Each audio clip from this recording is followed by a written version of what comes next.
Moving right along, joining us now, we're honored, West Virginia Senator Ms. Shelley Moore Capito. Senator, I'm honored that you come on. You hardly ever come on, so I'm delighted to see you, ma'am. You want to give us the lowdown on the shutdown? It's not my favorite topic. It's probably not yours either, but can you update us? Well, I mean, there are conversations going, I think, between both the leadership and the great subcommittee chairs and the chair of the Appropriations Committee. I mean, the preferred route here is to move forward with the 6 bills that came over from the House, make those votes by Friday, no shutdown. The other option, I think, that's been talked about is to separate the Homeland Security and pass the 5 bills. If that would occur, Homeland Security could be in a shutdown, which would be a perilous situation when you consider that's TSA, Coast Guard, Secret Service, FEMA, as we look outside and another storm approaching. So I think hopefully cooler heads will prevail here. We'll have some concessions working with the White House in terms of maybe some of the parameters around ICE and ICE arrests. The Democrats laid out what they want. It tells me, if they're telling us what they want in a more substantive way, that we may be able to get there by Friday. That's my hope. Well, you know, just on one corner of this, our reporter Bill Malugin has been reporting. I mean, he's been reminding us, as you well know, that more or less 75 billion some odd dollars have been already committed to the immigration issue and deportation in the one big beautiful bill. So you're going after FEMA. As you said, we may have another terrible snowstorm all across the country.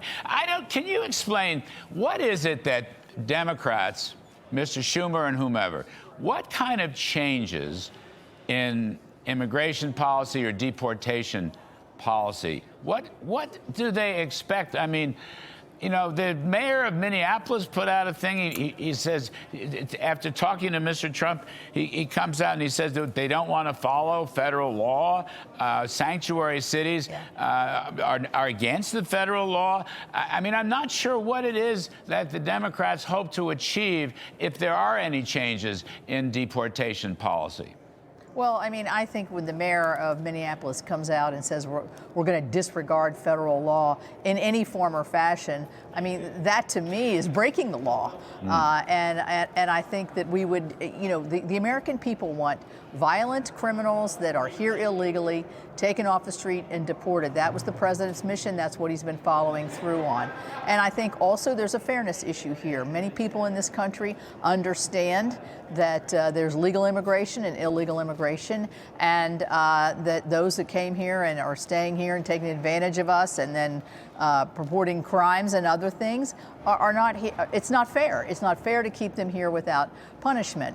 You know, you got to look at, I guess, some of the tactics that we've seen and some of the rising tensions. I think we would all agree we want de-escalation here. We want to be able to smooth the situation over. But the mayor doesn't help when he says he's going to basically violate the law and move forward. And so what you see here is a case, I think, by the Democrats of just trying to score the best political points. Ha ha, President Trump, you lost. Well, you know what? When he loses, the American people lose, because that whole scenario of more violent folks are allowed to remain in our country.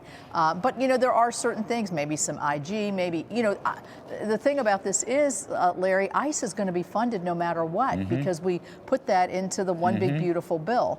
So what's going to hurt here is TSA, Coast Guard, and FEMA, along with Secret Service and other things. So, you know, 80% of the bill is where you're going to have the biggest problems, and the ICE portion of it will be untouched. You know, Senator, just as at the end of this conversation,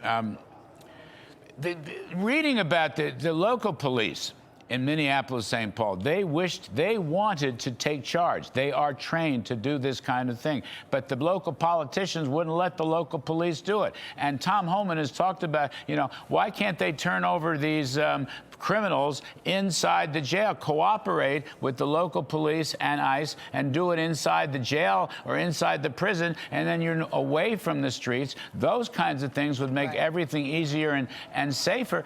But the last one, let me just ask you, we had Newt Gingrich on the other night, and Newt talked about people who've been here maybe 20 or 30 years and are law-abiding, work, pay taxes, and so forth. And he talked about a sort of merit-based system or a card-based system. We looked at this in the first term, Senator. Do you think we'd ever? I mean, it's not amnesty. You've got to do certain things for citizenship reasons. Would we ever come to that point where we might have a broader reform of immigration now that the border itself is sufficiently closed? Well, you're absolutely right when you say in the past Trump administration, you all came forward with a bill that we could have moved forward on, but it was obstructed by the Democrats basically for political reasons.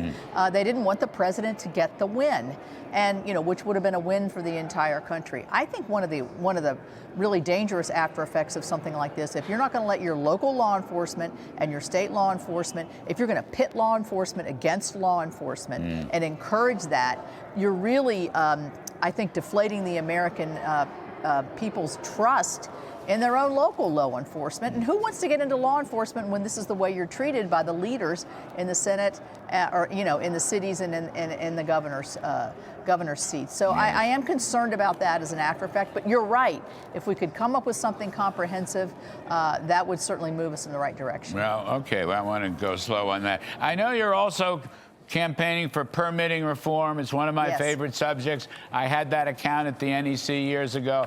Perhaps you'll come back and we can talk some more about that permitting reform. I know it's very, very important, and I know it's also dear to your heart. Senator Shelley Moore Capito, we appreciate your coming on very much.